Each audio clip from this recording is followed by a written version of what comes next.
angkat aku nak beritahu kau satu benda. Abang keranda. Bagus. Abang keranda.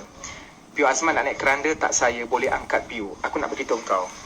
Yang viral sekarang ni video keranda yang orang yang mengangkat yang menari-nari tu, kemudian ada lambang Kristian. Kau hati-hati. Okey, lambang Kristian ataupun lambang cross itu berkaitan dengan akidah agama lain. Jadi jangan buat sebarang filter yang tukar muka ke muka kita dalam keadaan keranda tu ada simbol cross. Okey, maka hukumnya boleh jatuh kepada haram sebab kita seolah-olah mengagungkan akidah lain. Itu satu. Yang kedua, Abang Keranda Official, hati-hati bila sebut tentang keranda ni bukan satu benda yang boleh dibuat lawak. Sebab bila kita tengok orang keranda diangkat, kita sepatutnya jadi takut dengan akhirat. Amalan kita setakat mana?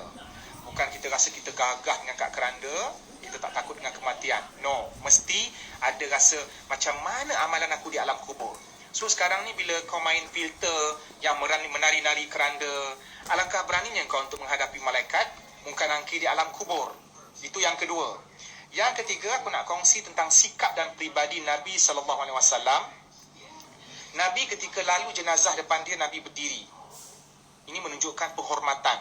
Tapi bila kita bersetuju dengan budaya angkat keranda, berjoget-joget, menari-nari, itu jelas menunjukkan satu hal yang bertentangan dengan sepatutnya apa yang kita perlu buat ketika kita meraihkan kematian. Dan kematian ini bukan satu benda yang boleh dibuat main-main. Ataupun hal-hal yang berkaitan dengan kematian ini bukan satu benda yang boleh buat main-main.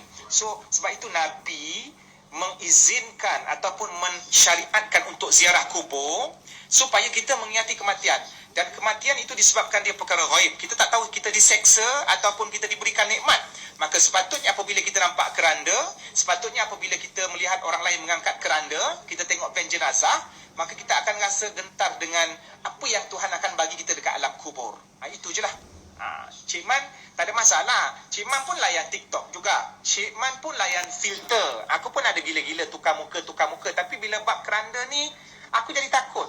Bukan takut dengan kayu keranda tu, tapi aku takut aku mati besok kena seksa ke tidak. So nak rasa ketawa dengan bab-bab keranda ni, aku rasa aku tak sampai. Aku bukan kata aku serius, aku pun kadang buat lawak bangang juga. Tapi bila tengok filter keranda, lepas tu ada tanda cross, aku jadi